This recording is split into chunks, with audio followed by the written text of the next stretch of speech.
Hello everyone, my name is Gigi, and for my topic, I'll be debating whether Trump is a fascist or not by textbook definition.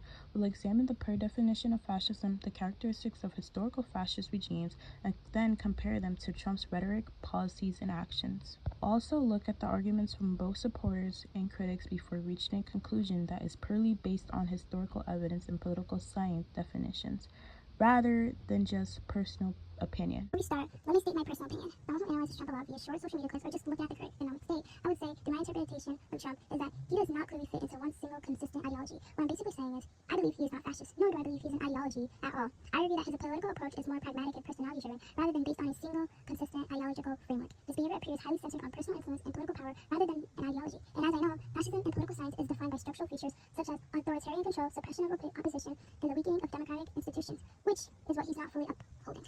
Okay, before we go into the video, I'll have to briefly define some terms that will help you later on within the video. Authoritarianism, a system of government where power is concentrated in the hands of a leader or a small group with limited political freedoms. For an example, in authoritarian systems, people can have elections or institutions, but government still holds strong control over political life and limits opposition or criticism. Totalitarianism, a political system where the government tries to control almost every aspect of public and private life. This includes politics, media, education, and sometimes even personal beliefs. It is more extreme than authoritarianism because control is more complete. Nationalism. Nationalism focuses on promoting national unity and pride, sometimes placing national interest above international cooperation. Populism, a political style that claims to represent ordinary people against elites or established institutions. Populist leaders often say they are speaking for the common people and challenge mainstream or media institutions. Propaganda, information used to influence public opinion, often presenting biased or selective messages. Governments or groups use propaganda to shape how people think about political issues or leaders. Okay, so now that we defined the key terms needed, we can move into the central question of this video. Is Trump a fascist or not?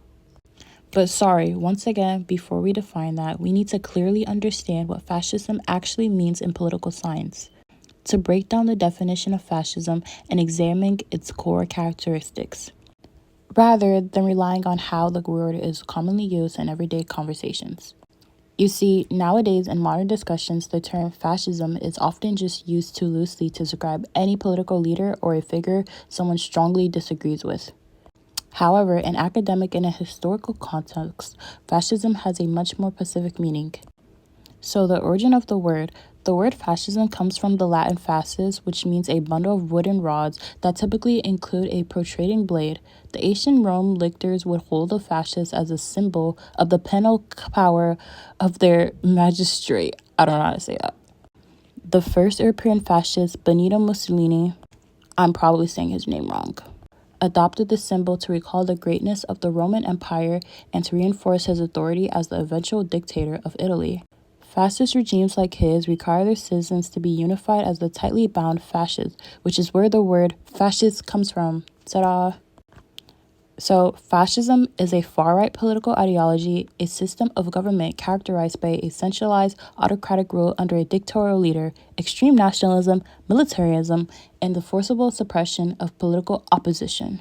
It emphasizes the subordination of individual interests to perceived interests of the nation, often prioritizing unity, discipline, and loyalty to the state above personal freedoms. In simple terms, fascism is a system where a strong autocratic leader holds most of the power, political opposition is heavily restricted or eliminated, and society is tightly controlled to maintain national unity and authority. Fascist systems typically reject democracy, liberalism, socialism, and political pluralism, concentrating power in a simple governing authority. Now that fascism has been defined, we can now examine how it appeared in real historical contexts. Fascism is best understood through the regimes of Benito Mussolini in Italy and Adolf Hitler in Nazi Germany.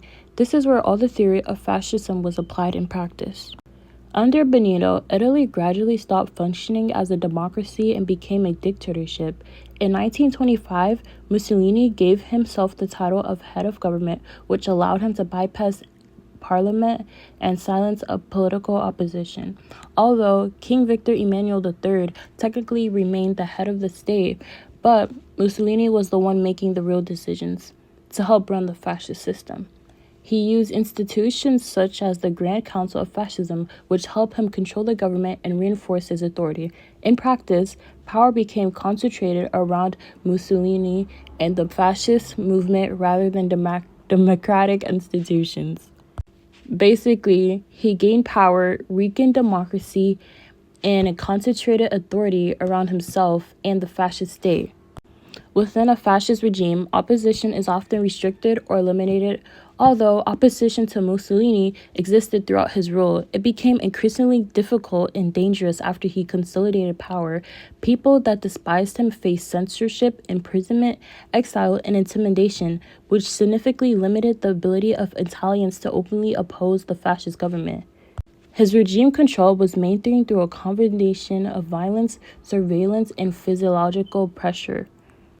One of the main enforcement tools was the Black Shirts, a paramilitary group that used intimidation and physical violence to suppress political opponents, particularly socialists and communists.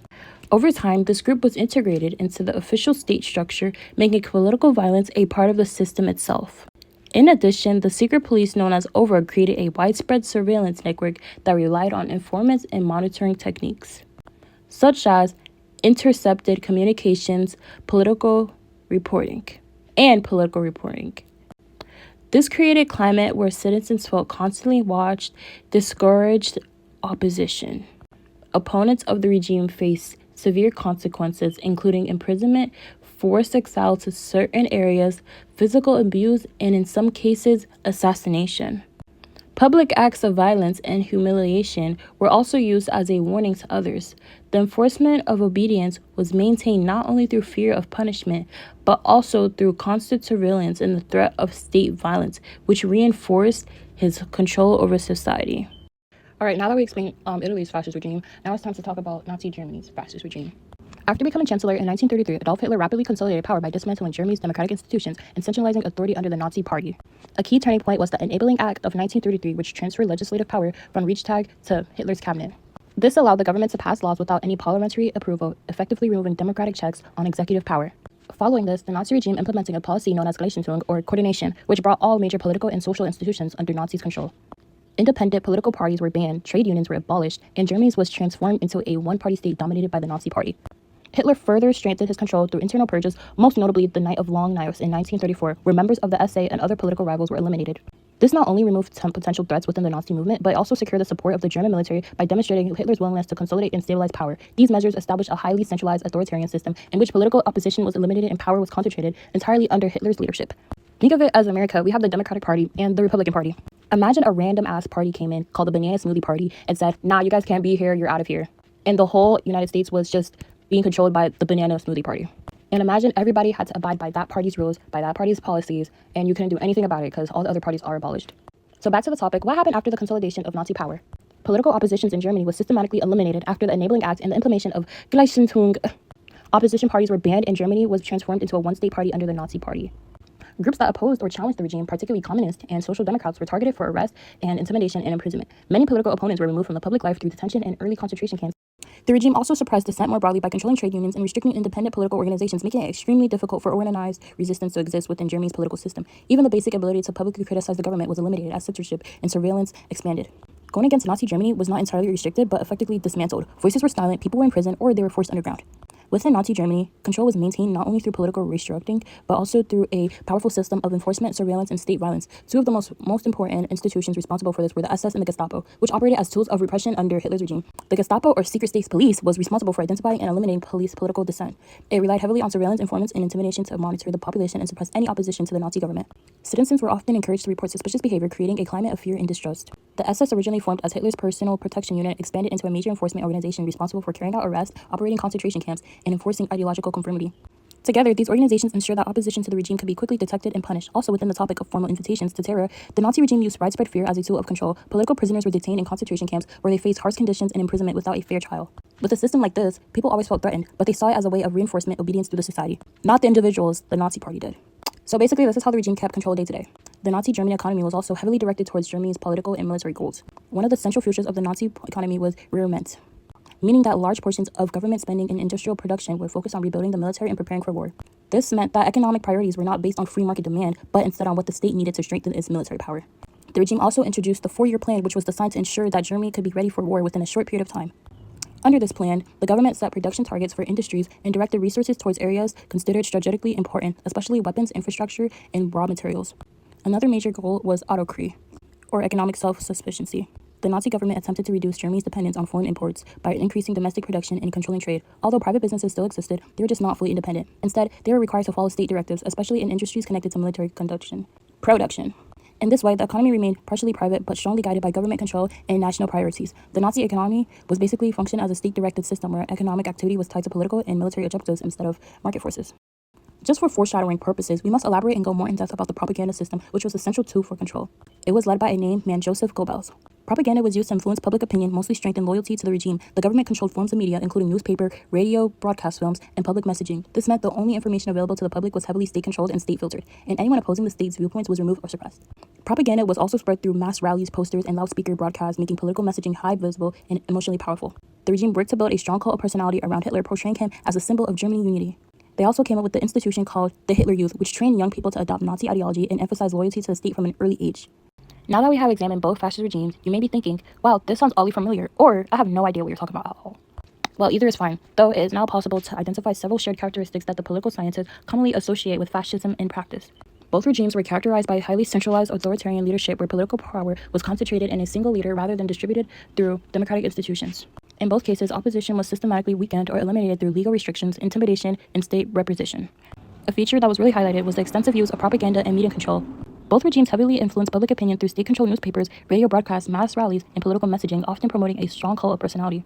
Additionally, both systems relied on a state violence and surveillance to maintain control using political organizations and paramilitary forces to suppress dissent and create a climate of fear. Nationalism was also a central ideological element, with both regimes emphasizing national unity and loyalty to the state above individual freedoms. Finally, both governments exercised significant influence over their economies, directing production and industry towards national goals, particularly militarism and state priorities, rather than allowing full market independence. So these are characteristics from the commonly cited historical framework used to define fascism. This framework will be used in my reference points for the next part of my analysis. Now that we have established the key characteristics of fascism through the examples of Mussolini and Hitler, we can evaluate whether Donald Trump fits this historical and political framework. This section will compare his actions, policies, and political behavior to the criteria previously outlined. One of the main features of fascist regimes is the removal of democratic systems and the concentration of power under one leader.